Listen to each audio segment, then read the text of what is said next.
이 비유는 사실 되게 우리가 익히 잘 알고 있는 달란트 비유와 이제 맞물려 있는 비유 중에 하나죠. 그래서 이제 어떤 신학자들은 이 비유를 갖다가 마태복음의 달란트 비유와 좀 다르게 해석하기도 하고, 어떤 학자들은 이제 공통된 이제 내용으로 해석하기도 하는데, 저는 그 내용은 사실상 같다라고 보는 쪽입니다. 그래서 디테일하게 들어가면 약간의 차이는 있지만 전반적인 이 메시지는 동일하다. 결국 하나님 나라에 대해서 예수님이 비유로서 설명하고자 하는 것입니다. 이것을 이제 바르게 이해하시려면 이제 두 가지 인식이 필요한데, 첫 번째 인식은 우리가 계속 이 맥락을 잡고서 이해를 하셔야 됩니다. 지금 예수님의 설교가 18장부터 시작이 돼서 지금 19장으로 계속 연결되고 있는데, 그 대상이 바리새인들과 자기가 스스로 의롭다라고 자랑하고 있는 또 청년 부자와 또 제자들, 자기는 다 버리고 예수를 쫓았는데 우리가 이만큼 하면 됐지 뭘 더 바라십니까? 라는 자세로 나오고 있는 그런 제자들을 향해서 진짜 하나님 나라는 누가 들어가느냐, 누가 진짜 믿는 자냐 라는 질문을 예수님이 던져놓고는 뭐라고 답을 주신 거예요? 네, 그 죄인 중에 죄인이었던 세리들, 주여 우리를 불쌍히 여겨주십시오라고 기도하는 그 세리들을 어떻게 보면 주님의 은혜를 입을 자들이다. 또 예수님께 나오려고 했던 그 신생아들, 아무 의지도 힘도 지식도 없는 부모의 케어가 아니고서는 절대 살아갈 수 없는 그 무능력한 신생아들이 바로 주님의 은혜를 입을 자들이다. 그리고 소경, 바디메오처럼 완전히 눈이 감겨진 상태로 살아가던 자가 주님의 은혜로 눈을 뜨게 되어서 그 영적인 눈을 뜨게 되었음을 고백하는 자들. 그래서 그 18장의 내용을 다 종합해서 등장하는 인물이 누구라고요? 네, 여리고성에 사는 삭개오라고요. 네, 그 삭개오가 세리장, 죄인 중에 괴수였고 키가 작은 자, 어린아이와 같은 자, 하나님 앞에서 자신을 작은 자로 여기는 자를 뜻하죠. 그리고 부자였어요. 이 세상에서 자기 자아로 가득한, 나로 충만한, 그래서 내 힘으로 여전히 이 땅을 살아갈 수 있다고 생각하고 하나님을 믿을 수 있다라고 생각하는 그런 총체적인 죄인의 괴수로서 삭개오가 등장했고, 그 삭개오의 이름은 의로운 자, 전혀 죄인의 모습과는 어울리지 않는 이름이었는데 결국은 이제 미래형으로 그 이름이 주어진 거예요. 예수 그리스도에 의해서 그가 의로운 자가 되었음을 성경이 밝혀주고 있는 겁니다. 그 맥락에서 오늘 이 열 문화의 비유 이야기가 등장하는 거예요. 자, 이 문화에 대해서 이해하기 전에 먼저 좀 배경 지식을 또 설명을 드릴게요. 성경의 화폐 단위부터 간단하게 정리하고 넘어가시죠. 여러분 기본적인 상식으로 아시면 좋겠습니다.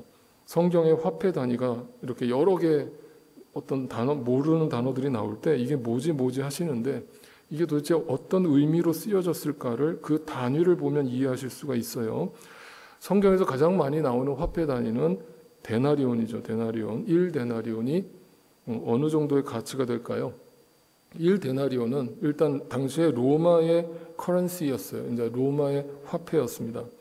이 1데나리온이 노동자의 하루 품삯이었어요. 네. 그러니까 그 하루 동안 일한 자가 1데나리온을 받는 것이 당시의 문화였고 풍토였습니다. 그리고 이 1데나리온과 같은 의미로 성경에서 쓰여지는 단어가 뭐예요? 1드라크마예요. 1드라크마가 데나리온과 같은 뜻입니다. 왜 같은가? 데나리온은 로마 화폐지만 이 드라크마는 헬라 화폐예요. 그릭 커런시예요. 그래서 헬라 문화 속에서 사용되던 화폐였기 때문에 의미상으로는 같아요. 또 하나 등장하는 단어가 뭐냐면 1세겔이라는 단어가 구약에도 많이 등장하죠. 이것은 사실 동전이라고 말하기보다는 이제 당시에 그 물량을 측정하는 그 어떤 무게를 다는 척도였는데, 오늘날로 환산을 해봤더니 금 3돈이 1세겔이에요. 오늘날 제가 금 시세를 몰라가지고 어느 정도 되는지 모르겠는데 금 3돈이면 대략 한 1,000불 정도 한다고 그래요. 그러니까 1세겔이 그 정도 가치가 있었고, 이것이 당시 기준에서는 노동자의 일주일 품삯이었습니다. 한 일주일 동안 열심히 일한 대가가 1세겔을 받는 거예요. 자, 그리고 오늘 등장하는 바로 일문화입니다. 일문화. 일문화라고도 하고 성경에는 영어로 성경을 보시는 분들은 파운드라고 나와 있어요. 그래서 이것도 역시 무게를 측정하는 단위였기 때문에 문화라는 단어로 쓰기도 하지만 성경의 영어로는 파운드라고 말을 하기도 하는데 이 일문화의 값어치가 어느 정도 될까요? 예, 100데나리온의 가치가 있습니다. 그러니까 1데나리온이 노동자의 하루 품삯이니까 100데나리온이면 대충 약 3개월치의 임금이 되는 거예요. 그러니까 꽤 임금이 되는 거죠. 돈이 되는 금액이에요. 1문화예요. 그럼 성경에서 가장 높은 화폐 단위는 뭘까요? 놀라시겠지만 1달란트예요. 1달란트가 어느 정도의 값어치가 될까요? 1달란트가 6,000데나리온이에요. 6,000데나리온이면 오늘날로 환산을 해볼게요. 놀라지 마세요. 1빌리언이에요. 그러면 우리나라 원화로 가치로 하면 10억 정도 되는 가치예요. 네, 어마어마하죠.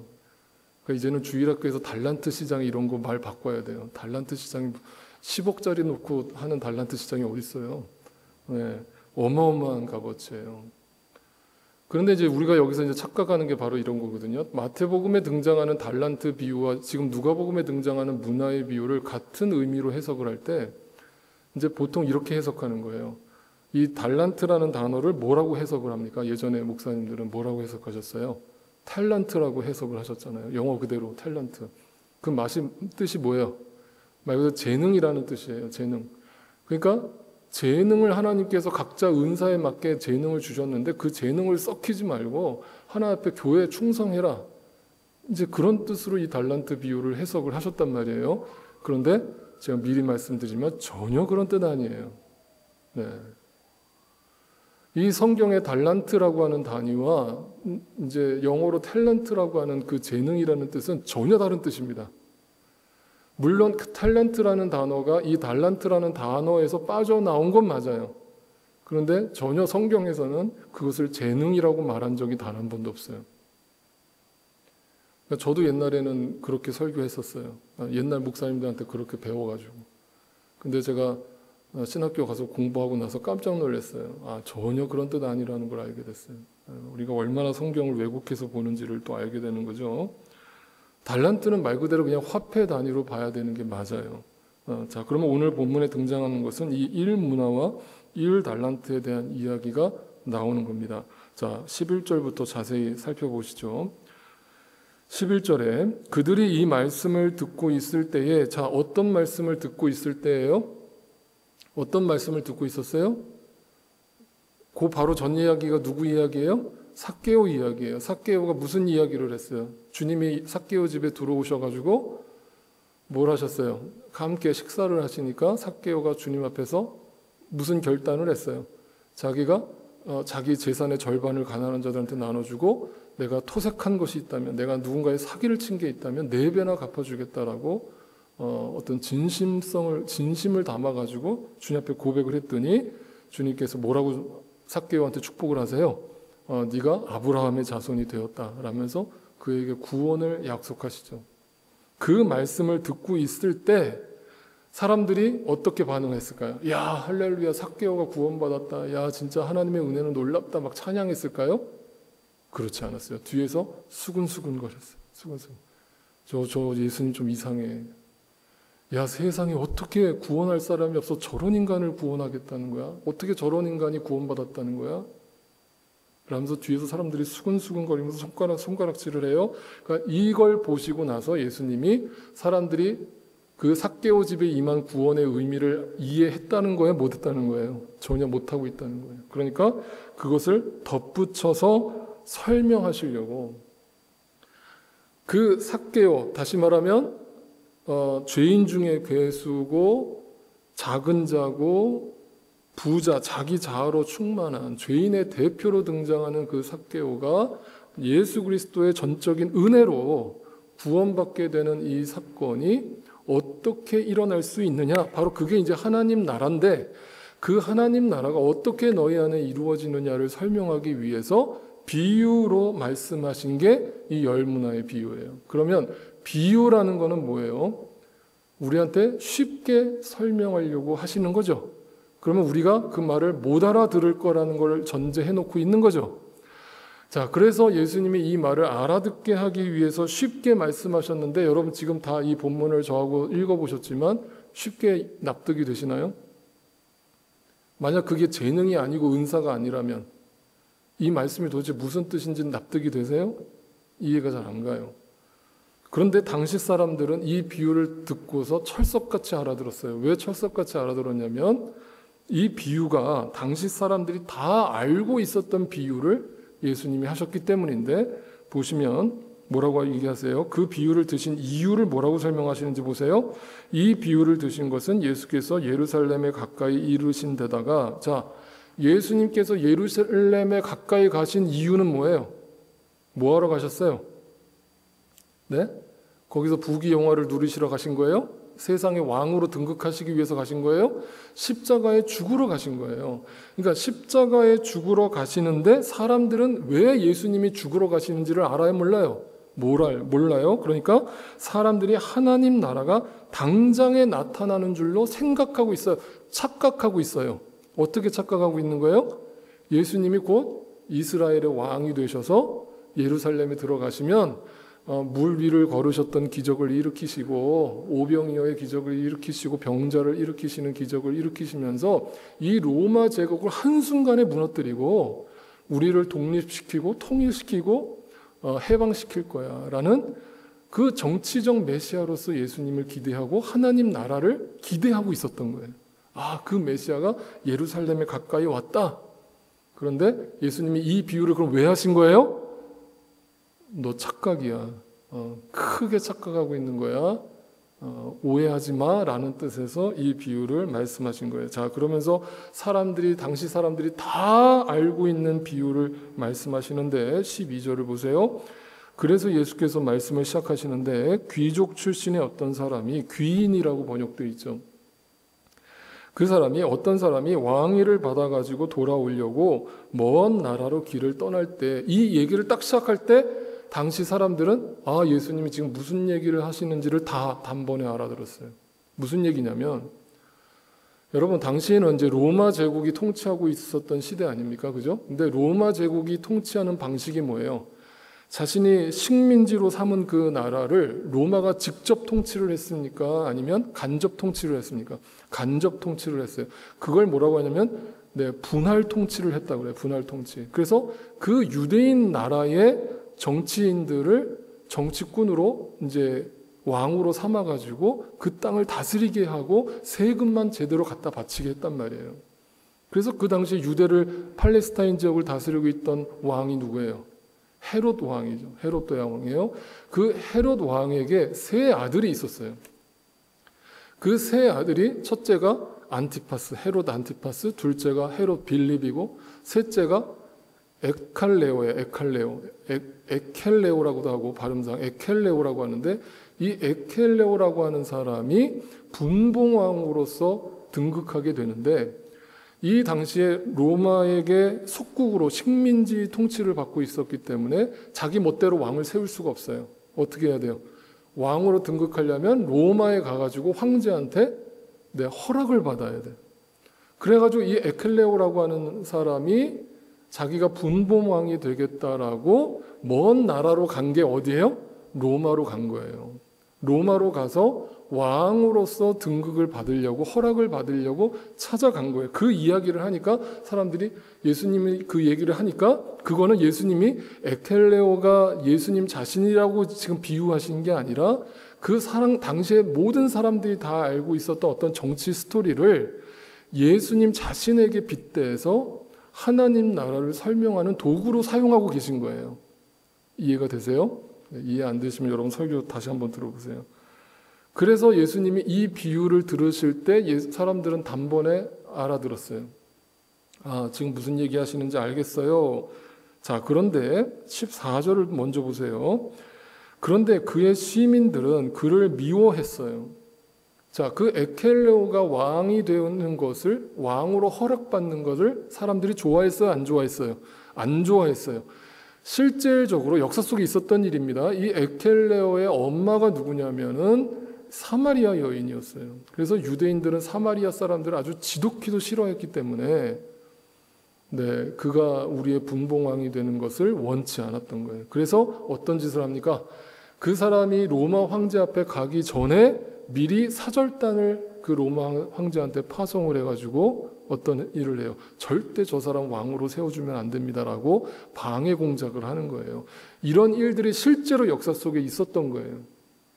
그 역사적 사건을 가지고 예수님이 비유로서 자신의 삶으로 설명하고 계신 겁니다.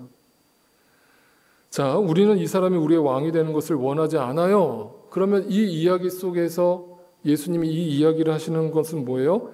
그들은 예수님이 어떤 왕이 되기를 원하고 있는 거예요. 예수님이 이 세상의 왕으로 등극하기를 원하는 거죠. 그죠? 세상의 정치적인 메시아로 오기를 원하는 거예요. 그런데 예수님이 십자가의 죽으심으로 우리의 영혼의 제사장이 되시고 우리의 영원한 왕이 되어주신다라는 그 예수님의 말씀을 그들은 원치 않아요. 그러니까 그들 그것을 거부합니다. 다시 13절을 보세요. 그런데 그 귀인이 떠나면서 뭐라고 이야기를 하는가? 자기 종 10사람을 불러다가 10문화를 맡기죠. 자, 그러면 한 사람당 몇 문화를 가진 거예요? 한 사람당 1문화씩을 받은 거예요. 공평하게 다. 자, 이것이 이제 마태복음과의 차이죠. 마태복음은 사람마다 준 액수가 달라요. 그런데 이 누가복음은 10명에게 사람에게 똑같이 하나씩 문화를 나눠준 거예요. 자, 그리고서는 내가 올 때까지 이것으로 장사를 해라. 자, 성경을 보실 때 이런 단어 하나하나가 되게 중요한데 주인이 정확하게 뭐라고 워딩을 썼는지를 보세요. 장사를 해서 그 이익을 남겨라 라고 했어요? 안 했어요. 분명히 안 했어요. 그냥 장사를 해라 그랬습니다. 자, 그러면 여러분 다 비즈니스 해보셨으니까 상식적으로 대답해 보세요. 장사하면 무조건 이익이 남아요? 그거는 초등학생도 다 아는 얘기예요. 장사를 했을 때, 비즈니스를 했을 때 손해를 볼 수도 있잖아요. 그러면 장사를 한다는 것은 내가 이익을 얻을 수도 있지만 손해를 볼 수도 있다는 걸 감안하고 어떻게 보면 일종의 모험을 하는 거잖아요. 그죠? 모험을 하는 거예요. 그러니까 장사라는 것은 불확실성이 있는 거예요. 그죠? 그러니까 주인이 이득을 남겨라 그랬으면은 이거는 어떻게 해서든 수단과 방법을 가리지 않고 이득을 남겨야만 되는 거예요. 죽지 않으려면. 그런데 이 주인이 장사를 해라라고 그 명령어가 명확하게 이걸 가지고 장사해라라는 것에 포커스가 맞춰져 있어요. 그리고 나서 15절을 보세요. 그러나 그 귀족은 자, 그 앞에 사절단이 가가지고 방해 공작을 했는데 왕위를 받았어요? 못 받았어요? 네, 받아갖고 왔어요. 그 방해 공작이 있었지만 결국에서는 왕의 지위를 얻어가지고 왕의 모습으로 금이 환영을 하고 계시는 모습이죠. 그럴 때 은화를 맡긴 종들을 불러오게 해서 각각 얼마를 벌었는지를 알아보고자 했다라고 세번역이 번역을 했는데 이거는 철저하게 세번역이 잘못 번역했어요. 왜 잘못 번역했냐면 의역을 해버렸어요. 이런 번역은 의역하면 안 되거든요. 그래서 제가 지난번에도 성경 공부 때 말씀드렸듯이 이제 그 유진 피러슨이라고 하는 제 은사기도 하세요. 제가 다녔던 학교에서 저를 가르쳤던 분이기도 한데 이분이 메시지라고 하는 성경을 썼잖아요. 저는 그 메시지라는 성경을 성경이라고 말하기보다는 그냥 성경을 읽도록 도와주는 참고서라고 제가 분명히 성도님들께 말씀을 드렸습니다. 그러니까 그건 왜 그런가 하면 그 유진 피러슨 목사님이 성경을 철저하게 의역을 해버린 거예요, 다. 그런데 그러면 어떤 오류가 생기냐면 그 원어에서 주어지는 정확한 의미를 우리가 놓치게 되는 거예요. 그냥 스토리로서 읽게 되는 거예요. 그래서 여러분 메시지 성경이나 쉬운 성경을 읽으실 때는 그 맥락이 도저히 이해가 안 되실 때 그 성경을 읽으시는 건 괜찮지만 성경을 정확하게 해석하고자 하실 때는 역시 제가 새 번역이 그나마 잘된 한글 번역이기 때문에 여러분과 나누지만 새 번역만 가지고 성경 보시면 안 되고 여러 가지 번역서들을 함께 놓고 읽으실 것을 저는 권면드려요. 가능하면 여러분 원어 성경도 보실 수 있도록 여러분 실력까지 필요 없어요. 요즘에 인터넷에 들어가면 다 나오니까요.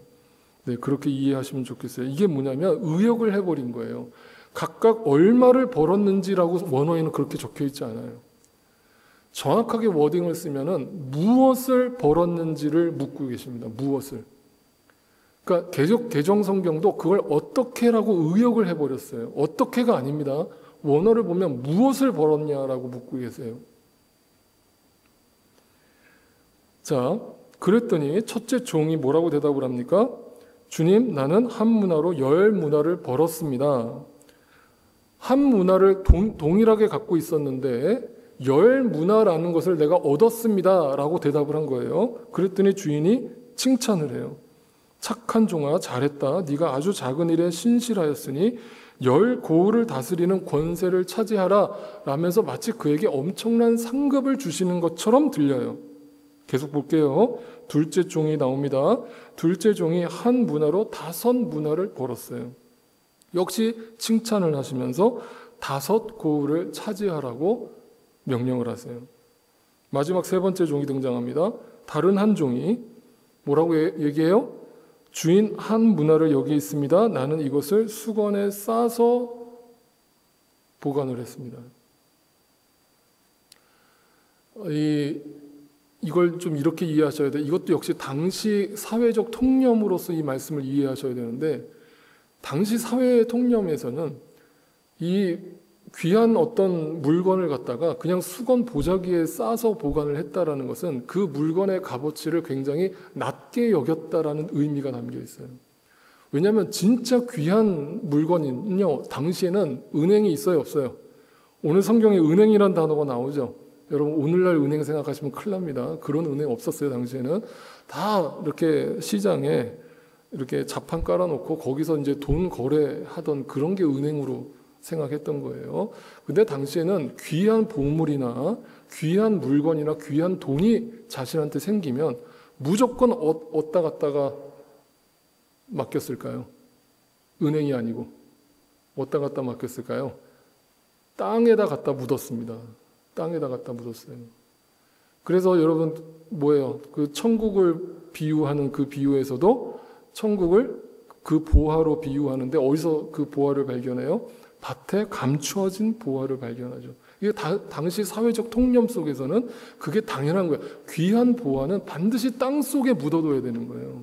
근데 이 종은 수건에다 그냥 덮어놨습니다. 이건 뭐냐면 그 값어치를 귀하게 여기지 않았다는 뜻이에요. 자, 여기까지만 이해하고 또 넘어갑니다. 자, 그런데 그렇게 한 이유에 대해서 뭐라고 설명하는지 보세요. 주인님은 야무진 분이라서 이것도 이렇게 의역을 했어요. 이게 또 야무졌다. 그러니까 뭔가 꼼꼼하다 이런 의미로 해석이 되는데 그런 의미가 아니고요. 무서운 분이다라고 이해를 한 거예요. 그분은 당신은 너무 무서워서 당신이 나한테 어떻게 해코지할까 봐 무서워서 내가 감히 이거 손해볼까 봐 이거 가지고 장사하다가 손해볼까 봐 내가 그대로 가지고 있다가 그대로 갖고 왔습니다 라고 그 주인에 대해서 벌벌벌 떨고 있는 모습인 거예요. 자, 이 모습이 어떤 모습인가를 지금 비유해요. 비유면은 뭔가를 상징하고 있는 겁니다. 어떤 모습일까를 상상하면서 얘기를 들어보세요. 제가 나중에 뒤에 가서 다 결론으로 말씀드릴게요. 자, 23절입니다. 그러면 어찌하여 내 은하를 은행에 예금하지 않았느냐? 여기서 말하는 그 은행은 우리가 생각하는 이자를 낳는 그 은행이 아니라 장사를 하는 그 갑판대, 그냥 시장 상인들이 시장에서 물건을 팔 때 그냥 돗자리 깔아놓고 물건 교환하는 그런 것을 의미하는 거예요. 그러니까 말 그대로 장사를 하지 않았느냐 이 말이에요. 그러니까 내가 돌아와서 이자와 함께 그것을 찾았을 것이다 라면서 뭐라도 했어야 된다라는 의미에서 지적을 하고 계세요. 그리고는 그는 곁에 서 있는 사람들에게 말합니다. 이 사람에게서 한 문화를 뺏어라. 그리고 그 10문화를 가진 사람에게 주어라. 그랬더니 사람들이 뭐라고 대답합니까? 25절, 그들이 주인에게 말하기를 주인님, 그는 10문화를 이미 가지고 있습니다. 뭐예요? 첫 번째 종이죠. 첫 번째 종은 이미 10문화를 가지고 있는데 뭘 또 주십니까? 라고 이야기하니까 내가 너희에게 말한다. 가진 사람은 더 받게 될 것이고 못 가진 사람은 더 가진 것도 빼앗길 것이다. 라면서 무시무시한 얘기를 하고 계신 거예요. 이걸 갖다가 은사를 어떤 재능을 써라라는 말로 해석한다는 것은 전혀 성경적이지 않은 거예요.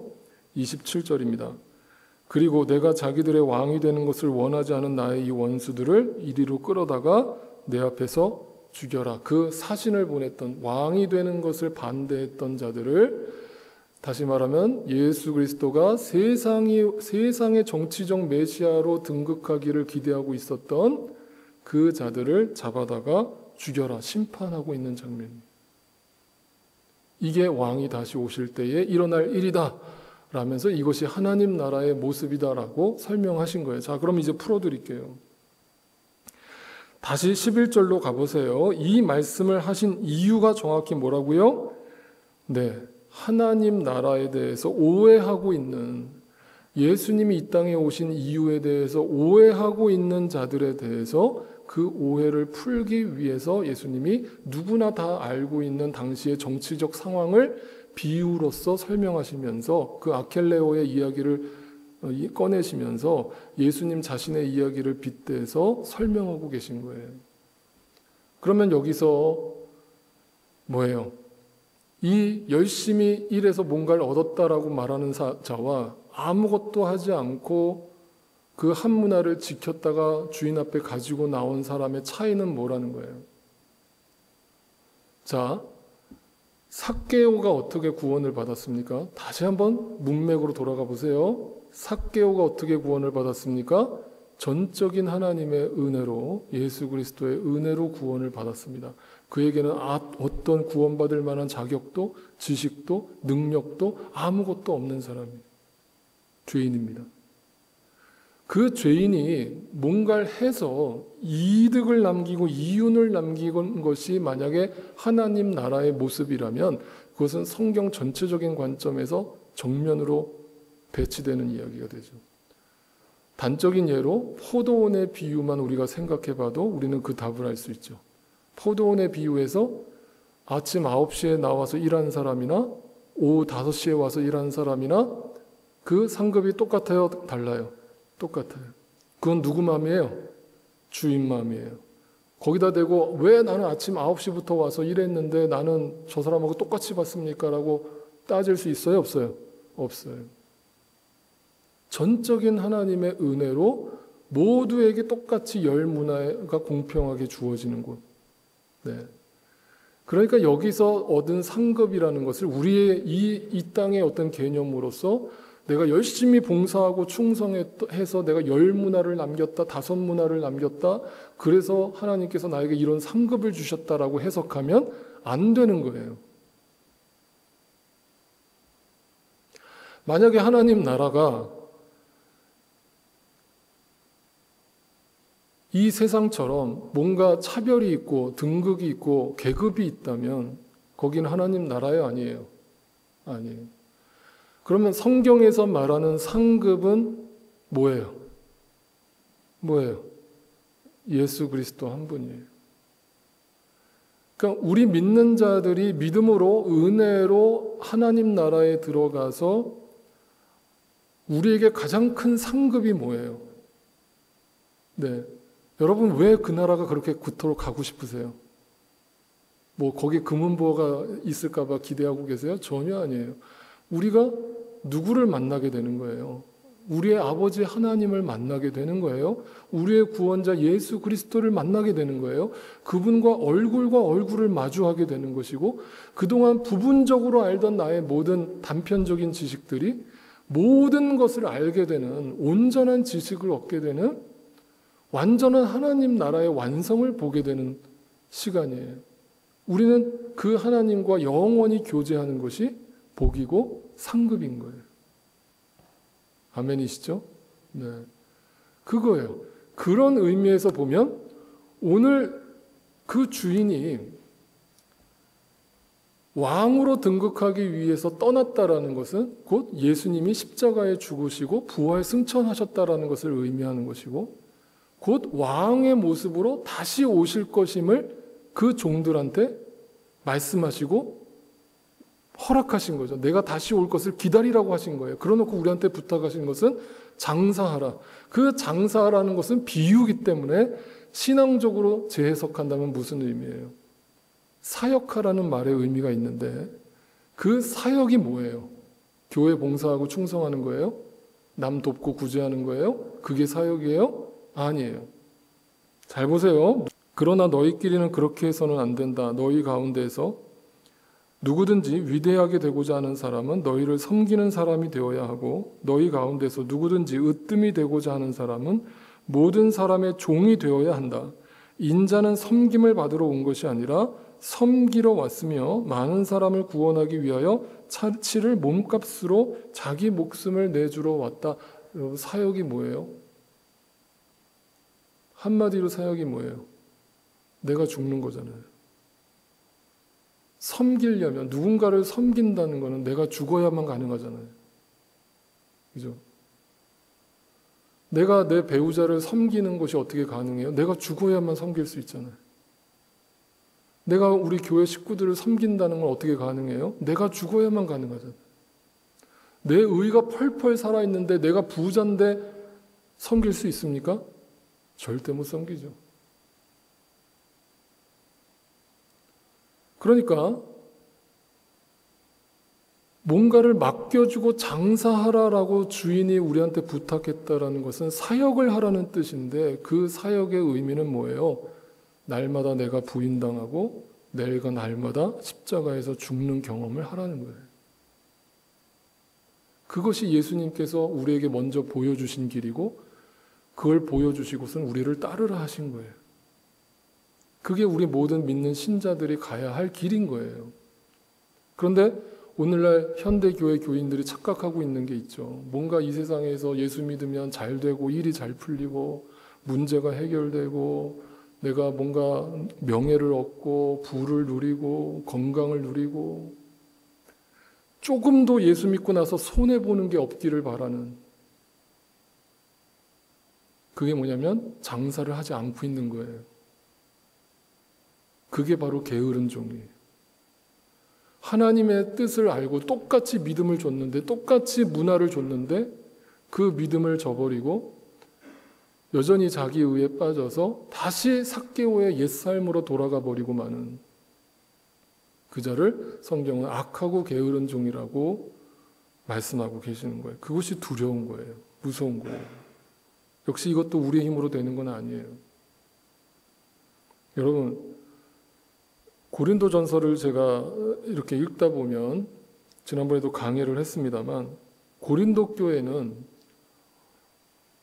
어떤 풍토였냐면 성도들이 막 외적으로는 성령의 뜨거운 은사가 막 일어나고 막 방언이 터지고 막 여기서 병자가 일어나고 막 교회가 난리가 난 거예요. 막 교회 주일날 교회 오면 막 교회가 막 화끈화끈해요. 막 다 불받았어요. 다 불받았어. 다 뒤집어지고 난리가 나는 그런 교회였어, 고린도 교회가. 근데 사도 바울이 고린도 편지를 쓰면서 단 한 번도 그들의 그러한 모습에 대해서 칭찬을 안 해요. 이상하잖아요. 그러면서 신랄하게 그들의 행위를 비판하는데, 뭐라고 비판을 하냐면, 나중에 집에 가셔서 시간 제한상 제가 다 읽어드릴 수 없지만 고린도전서 4장을 한번 다 읽어보세요. 뭐라고 얘기하냐면 그 고린도 교인들의 신앙에 대해서 이렇게 평가를 합니다. 내가 생각하기에 하나님께서는 사도들인 우리를, 사도 바울을 포함해서 그 사명을 감당하고 있는 주님의 제자들은 이 세상에서 마치 사형수처럼 세상에서 가장 보잘것없는 사람들로 하나님께서 내버려 두셨다는 거예요. 그래서 계속해서 예수를 믿으면 믿을수록 이 땅에서 손해보고 망하고 뭔가 잃어버리는 삶을 계속 살아가는 거예요. 그러니까 주변에서 안 믿는 사람들이 그 사도들을 보고 조롱하는 거예요. 야, 니는 뭐 하나님 믿는다는데 왜 그렇게 그따위로 사냐? 그렇게 지질이 궁상맞게 사냐? 그런데 고린도 교인들을 보니까 너무나 세상에서 떵떵거리고 세상에서 유명하고 세상에서 막 부자들이 교회 안에 넘쳐나고 그러면서 가난한 사람들 절대 돌아보지도 않고 금고에 막 돈이 차고 넘치는데 그 누구하고도 나눌 생각 없고 그러면서 오직 자기 복만 받겠다고 교회 와서 막 고래고래 소리를 지르면서 주여 주여 하고 있는 그들의 모습을 보면서 이렇게 얘기합니다. 10절을 보세요. 우리는 그리스도 때문에 이렇게 어리석은 사람이 되었는데 우리는 이렇게 낮은 사람이 되었는데 세상에서 무시받고 조롱받고 업신여김을 받는 존재가 됐는데 여러분은 그리스도 안에서 지혜 있는 사람이 되었다. 이게 좋은 말 아니에요, 여러분. 욕입니다. 너무 다들 똑똑하다는 거예요. 교인들이 너무 똑똑해요. 그래서 다 자기 잘난 맛에 산다는 거예요. 우리는 약한데 여러분은 너무나 강하대요. 세상 사람보다 더 강해요, 교회가.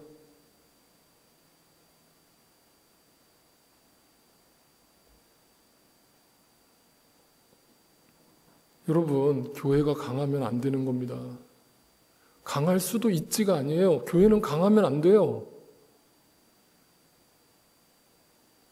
강자가 약자를 돌볼 것 같죠? 그렇지 않아요. 공감이 안 됩니다. 이 세상에 버림받은 자들이, 약자들이 그 강한 교회를 보면서 공감받을 것 같으세요? 부자들의 사치와 부자들의 여가 생활 정도로 보이는 거예요. 그러니까 오늘날 교회를 보세요. 어느 교회를 봐도 삐까뻔쩍하게 입고 다니는 교인들은 많은데 거지들은 교회 안에서 찾아보기 힘들어요. 홈리스는 교회 안에서 찾아보기 힘듭니다. 세상의 죄인들은 찾아보기 힘들어요. 사도 바울이 얘기합니다. 여러분은 지금 너무 강해졌습니다. 그거 복음 아닙니다. 그거 하나님이 맡겨주신 장사하는 거 아닙니다. 그 장사 사명은 죽는 겁니다. 손해보는 겁니다. 내가 낮아지는 겁니다. 섬기는 겁니다. 십자가에 죽는 겁니다. 이 얘기를 하고 있는 겁니다. 여러분은 영광을 누리고 있어요. 여러분은 이 세상에서 영광을 누리고 있습니다. 하나님 아버지의 영광이 아닙니다. 이 세상의 영광을 부러워하고 이 세상의 영광을 추구하고 있어요. 그건 예수님이 걸어가신 길이 아닙니다. 라고 사도 바울이 목에 핏대를 세워서 고린도 교인들한테 간곡하게 애원하고 있는 거예요. 이 얘기가 2000년 전에 고린도 교인들한테만 해당되는 얘기가 아니라는 거예요. 오늘날 현대 교회에게도 그대로 적용되는 말씀이고 우리가 뭔가 방향성을 크게 잘못 정해놓고 이 문화의 비유, 달란트의 비유마저도 여러분의 재능을 마음껏 사용하셔서 교회를 더 부흥하게 하시고 교회를 더 크게 만드는 데 일조하십시오라고 설교를 하신다면 그것은 예수님이 우리한테 가르치신 복음이 아닌 것입니다. 오늘 이 말씀을 다시 한번 우리 마음속에 새기고 우리는 그 10문화를 남긴 5문화를 남긴 종처럼 우리에게 맡겨진 사명으로 10고을을 섬기고 5고을을 섬기는 것은 내가 죽는 것입니다. 내가 그 사명을 감당하기 위해서 주님께서 죽게 만드시는 겁니다. 그 길을 가게 하실 때 할렐루야 하시면서 그 길을 걸어가실 수 있게 되기를 간절히 소망합니다. 기도하겠습니다. 주님, 우리에게 맡겨진 이 믿음을 부디 소중히 여기고 이 세상의 가치관과 타협하지 않고 세상의 영광 부러워하지 않고 세상 나라와 철저하게 구별된 하나님 나라의 가치관을 가지고 그 성령 하나님을 날마다 의지하여 말씀 붙들고 승리케 하옵소서. 그러나 우리가 살아가는 이 세상의 유혹이 만만치가 않습니다. 이 세상은 강해야만 살아남고 가져야만 행복하고 있어야 누릴 수 있다는 이 세상의 가치관은 오늘도 우리를 날마다 걸려 넘어지게 하는 강력한 유혹입니다. 그러나 우리에게 진짜 믿음이 허락되어져 있다면 그 믿음이 이 모든 세상의 유혹으로부터 우리의 믿음을 지켜서 다른 곳으로 우리를 끌고 갈 줄로 믿습니다. 그것이 진정한 승리인 줄 믿습니다. 우리의 승리는 세상의 승리와 다름을 잘 압니다. 십자가를 지고 주님을 따르는 것이 승리의 길임을 알게 하시고 날마다 죽는 것이 사명이요 날마다 부인당하는 것이 승리임을 알게 하옵소서. 그렇게 날마다 이 세상에서 빼앗기며 살게 해주십시오. 그것이 주님이 기뻐하시는 장사요 섬김이요 열매요 이윤임을 분명히 알게 하시고 주님 다시 오시는 그날까지 이 믿음 지켜 주옵소서.